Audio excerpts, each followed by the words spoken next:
BSF এর গুলিতে মৃত্যু হলো এক বাংলাদেশের। এই ঘটনার জেরে চাঞ্চল্য ছড়ায় উত্তর দিনাজপুর জেলার হেমতাবাদ থানার চৈনগর ভারত বাংলাদেশ সীমান্তবর্তী এলাকায়।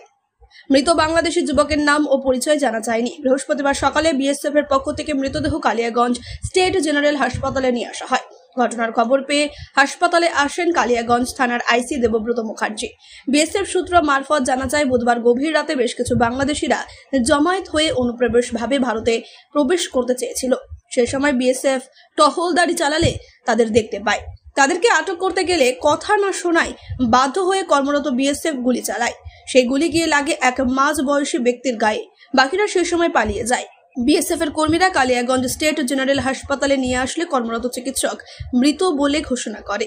এই ঘটনার খবর পেয়ে ঘটনাস্থলে বর্ডারে যান হেমতাবাদ থানা পুলিশ ও কালিয়াগঞ্জ হাসপাতাল ছুটে আসেন কালিয়াগঞ্জ থানার আইসি দেবব্রত মুখার্জি।